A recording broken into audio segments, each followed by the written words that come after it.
Sí, buenas tardes. Nosotros vamos también a apoyar la propuesta del Partido Popular. Nuestra enmienda va en el sentido que ya ha sido expresado por la responsable de Ciudadanos, en el sentido de que esta prueba, al tener carácter nacional, como sucede con el MIR médico, pues no puede restringir el ámbito de su aplicación, es decir, no puede restringir la movilidad del profesorado.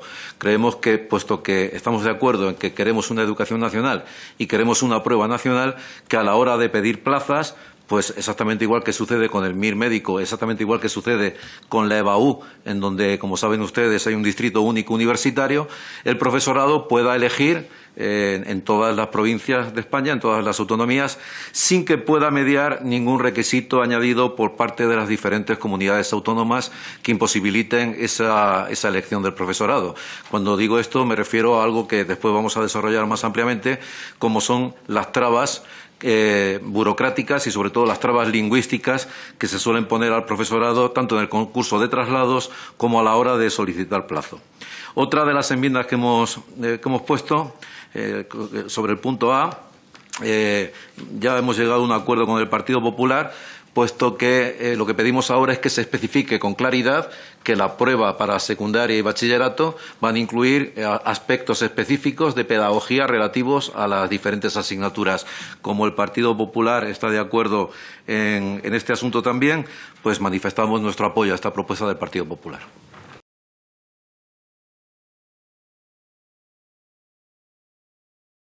Sí, nosotros estamos de acuerdo con que hace falta una ley de financiación que no existe y estamos de acuerdo en que esa ley de financiación tiene que venir marcada por la equidad, cosa que no tenemos en el actual sistema educativo con los 17 subsistemas.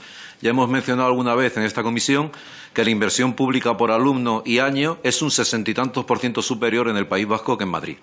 Y, por tanto, nosotros estamos dispuestos a apoyar esta iniciativa de Esquerra Republicana, aunque nos resulta paradójico que hablen de una realidad nacional para todo, excepto para el asunto del dinero. Para eso les conviene más bien una realidad estatal.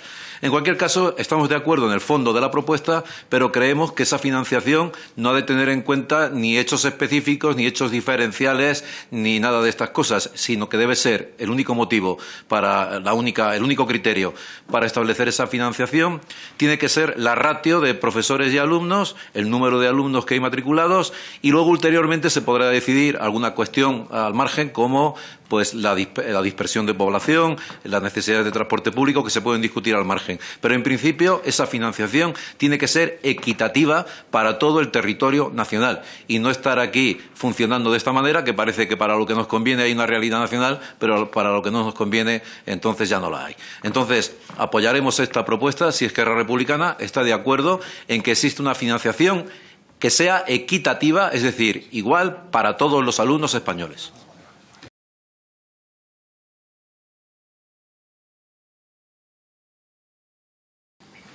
Señorías, la PNL sobre las dificultades de aprendizaje de los alumnos españoles debido a la brecha digital que proponemos a debate hoy, en esta comisión se elaboró en abril, en plena pandemia, y lamentablemente es de rabiosa actualidad. Lo atestigua el hecho de que a lo largo de estos meses se han ido presentando más PNL sobre el mismo tema y que hemos coincidido 4 grupos parlamentarios de esta Cámara al elegirlas. La preocupación es compartida. Otra cosa es lo que se haya avanzado desde entonces. De hecho, en nuestro caso la redactamos cuando se anunció oficialmente que se reanudaba la enseñanza de modo virtual, en abril.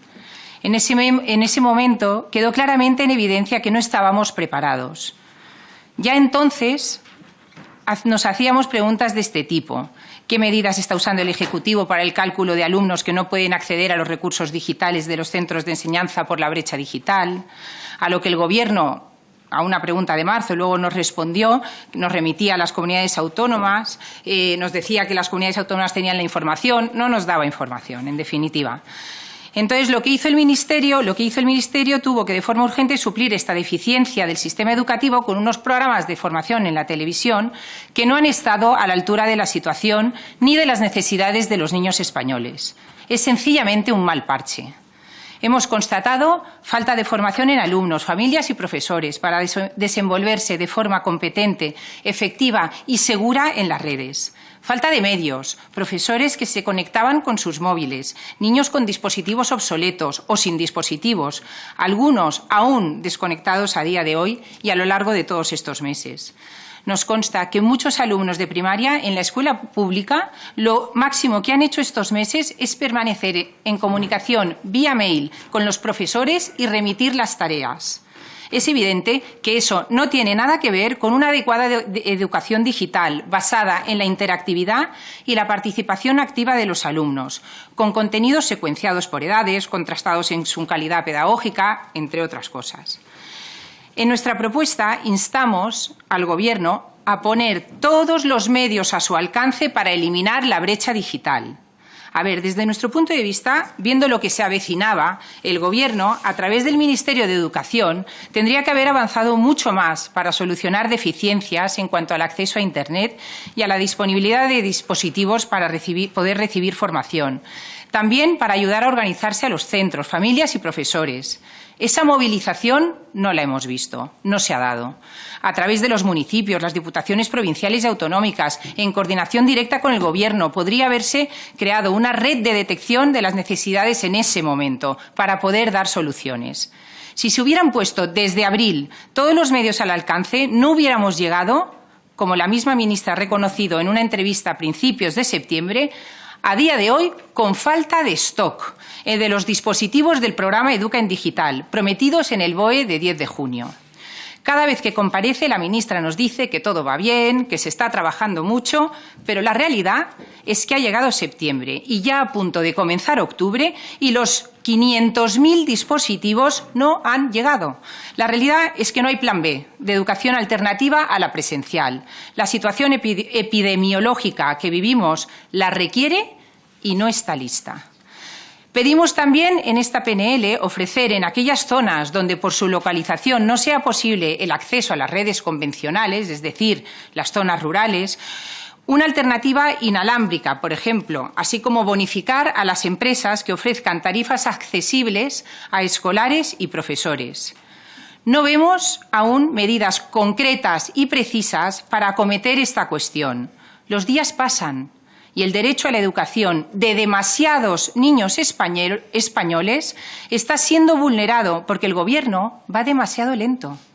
Vivimos un momento de urgencia en el que hay que tomar decisiones rápidas, eficaces y profesionales. Nada de eso hemos visto. El programa Educa en Digital ha empezado mal, con falta de stock, y tiene prevista su finalización el año que viene y el siguiente. ¿Cuándo van a llegar los 500.000 dispositivos prometidos? Ya hemos tramitado preguntas al respecto. ¿Qué está pasando con todos esos alumnos que cada día aumentan y están confinados? ¿Qué pasa con los que tienen educación semipresencial y no tienen dispositivos? En una situación de emergencia social no podemos seguir con los mismos cauces de siempre, ya de por sí lentos y las más de las veces ineficaces. No podemos hablar ni de 2021 ni de 2022. Es la vuelta al cole de septiembre 2020 la que está clamando y necesita ser atendida. Docentes, padres y alumnos se sienten abandonados e inseguros y parte de la solución pasaría por haber tenido en condiciones un plan B de educación a distancia. Pero así entiende la urgencia el Gobierno de España. Leemos en el programa Educa en Digital. Actuación de urgencia, puesto educativo en el hogar.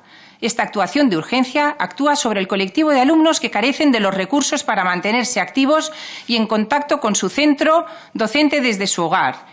Se está previsto que comiencen a distribuirse a lo largo del primer trimestre escolar del curso 2020-2021. No puede ser, esto no es urgencia. El primer trimestre va a ser diciembre, nos dirán que no han llegado en diciembre, tendremos que esperar a Semana Santa. Esto no es... Deberíamos haber llegado a septiembre con los deberes hechos y planes de contingencia preparados, no una vez más con parches. Esto lo que muestra es que no les importa la población más vulnerable. Bueno, voy a comenzar con las palabras de la portavoz del Partido Socialista. Les pido que trabajemos unidos y como una premisa básica de la educación es predicar con el ejemplo. hemos propuesto que de esta enmienda transaccional pues se añadiera una que habíamos añadido, porque esta enmienda transaccional la he estado punteando y, bueno, es Partido Popular, PSOE, Podemos, Partido Popular, PSOE, Podemos. Entonces, es una enmienda transaccional de estos tres partidos que vamos a suscribir en el bien entendido que se añada, queríamos que se añadiera también, cuando se dice velar por el aprendizaje digital del alumnado con discapacidad, migrantes que viven en centros de protección y los niños y niñas de etnia gitana, habíamos añadido a los niños de familias con menores recursos económicos, con especial atención a las familias numerosas. Tampoco les ha convencido, pero en fin, van a añadir con familias, a las familias desfavorecidas. Y ya con este pequeño gesto que han tenido, pues vamos a suscribirla, porque efectivamente estamos todos muy preocupados por la digitalización del sistema educativo. Nos parece demasiado general. Nos parece una falta de consideración cómo han trabajado. No han predicado ustedes con el ejemplo, trabajando de espaldas a nosotros, trayéndonos aquí la transaccional de los tres partidos ya elaborada, cuando nuestras enmiendas eran mejoras técnicas que aportaban, por ejemplo, el impulso de un grupo de trabajo, y habíamos añadido temporal, efectivo, con calendarios y objetivos claros y delimitados en el tiempo. Esto tampoco lo han cogido. En fin, nada de lo que hemos propuesto, excepto este último gesto, y ya pues la vamos a suscribir. De todas maneras, creo que en una comisión de educación tenemos que empezar realmente a predicar con el ejemplo, y por eso nosotros hoy como grupo parlamentario lo estamos haciendo, y nada, le agradecemos el gesto.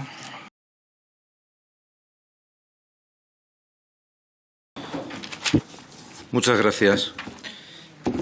Miren ustedes, más de 250 quejas en los últimos 8 años, los informes ignorados por la alta inspección.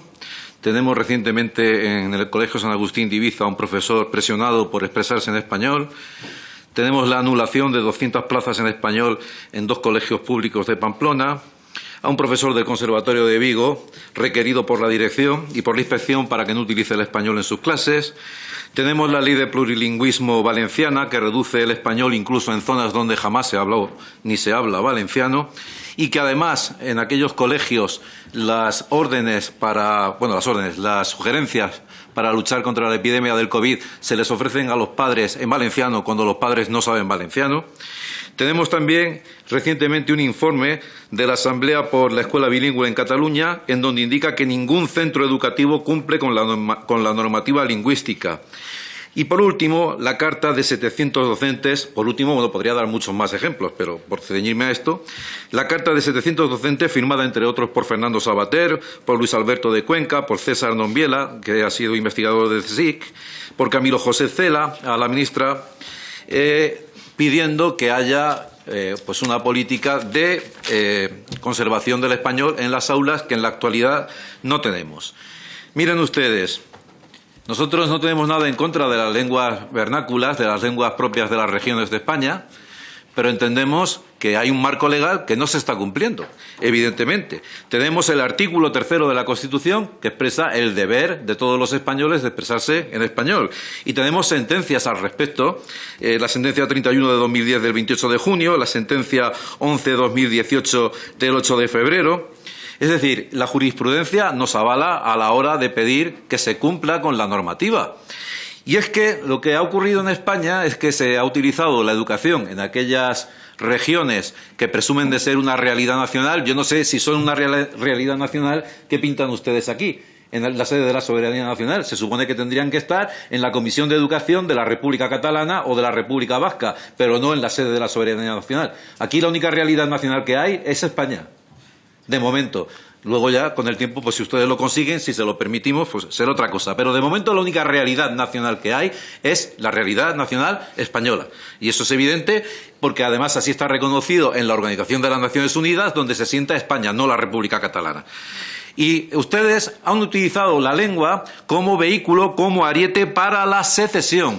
Y esa lengua especialmente en la educación.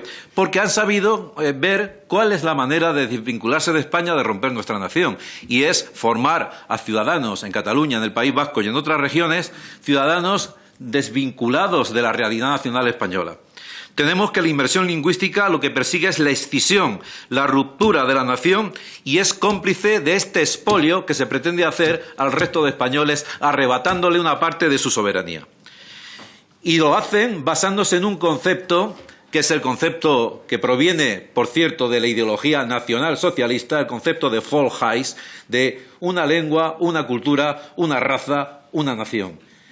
Parece mentira la traición de la izquierda española aliándose con las oligarquías de estas regiones que son las más ricas de España en contra de los derechos lingüísticos de los obreros españoles que trabajan en esas comunidades y que tienen como lengua materna mayoritariamente el español, en un tanto por ciento abrumador en el País Vasco y en un tanto por ciento muy importante en Cataluña. Y sin embargo, la izquierda española que habla de equidad y que habla de igualdad consiente lo mismo que consintió en su momento el Partido Popular por aquello de la gobernabilidad y por aquello de que los partidos, mal llamados partidos, porque para ser partido tienen que ser parte de algo y lo que no son precisamente es parte, para justificar su gobernabilidad se han tenido que apoyar en partidos abiertamente secesionistas. El concepto de nación cultural, que aquí se maneja abiertamente y con mucha naturalidad, no es aplicable al caso porque aquí no hablamos de naciones culturales, sino de naciones políticas. Lo que se define es una nación política, no una nación cultural, porque nación cultural, si hay alguna en España en todo caso, sería la nación gitana, pero no la nación catalana, porque la nación catalana no tiene una cultura diferente al resto de España porque habla una lengua diferente, puesto que el español es mayoritariamente hablado en esas regiones. Es una impostura total porque todos sabemos lo que ha ocurrido recientemente con el confinamiento. En un periódico vasco se decía que había retrocedido el uso del euskera en el País Vasco. Hombre, naturalmente, porque se está imponiendo por el colegio. Están imponiendo una lengua artificial. Señor Robles, tiene que ir acabando, señor Robles. Bueno, termino rápidamente. Sencillamente, pedimos apoyo a esta moción para que haya una verdadera educación nacional, para que no se vulneren los derechos de los individuos hispanoparlantes en aquellas regiones en donde se está imponiendo a sangre y fuego una lengua cuya única función es construir una patria artificial e inexistente.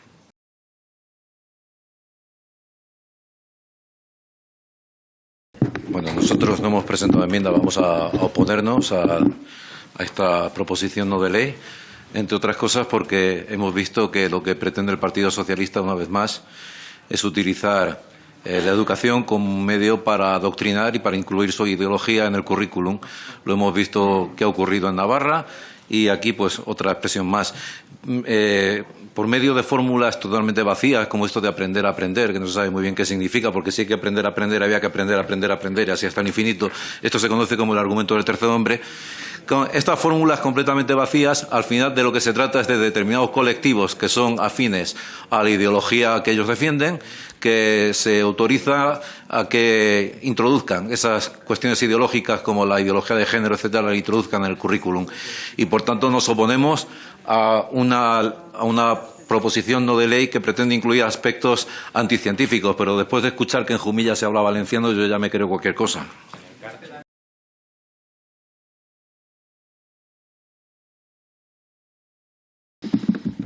Decir en primer lugar que esta iniciativa forma parte también de la PNL que debatíamos de brecha digital, la habíamos incluido en el 5º punto, el reconocimiento de los profesores, en abril.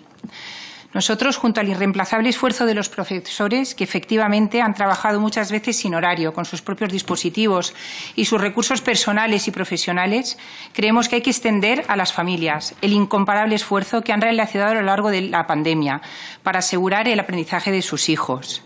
Precisamente esta situación ha evidenciado la importancia que las familias tienen en la educación de sus hijos. No podemos aislar profesores y familias. El éxito educativo de un niño depende en gran manera de la estrecha colaboración padres-profesores. Mientras teletrabajaban y atendían el hogar, muchos padres y madres han estado pendientes del aprendizaje de sus hijos, sacando muchas veces horas de sueño, de su descanso, de otras ocupaciones e incluso de sus propios trabajos. En esta situación de crisis, la familia ha sido el indiscutible soporte de los alumnos españoles. Ha sido la que ha aportado la seguridad afectiva que necesitaban, la que les ha ayudado a gestionar la incertidumbre, la que ha suplido con excelencia, en muchos casos, la ausencia de enseñanza presencial. La familia ha velado porque los niños y los adolescentes hicieran un uso responsable de las herramientas tecnológicas, conjugando las mismas con las actividades manuales, el juego, la creatividad, el ingenio y las habilidades sociales. La familia, la relación padres-hijos, relación entre hermanos, ha aflorado como un lugar nuevo de aprendizaje, donde, por vía de la experiencia, se han podido poner en práctica aprendizajes alternativos y esenciales. La familia, en definitiva, ha sido el catalizador que ha graduado el uso responsable de las tecnologías y el propio aprendizaje.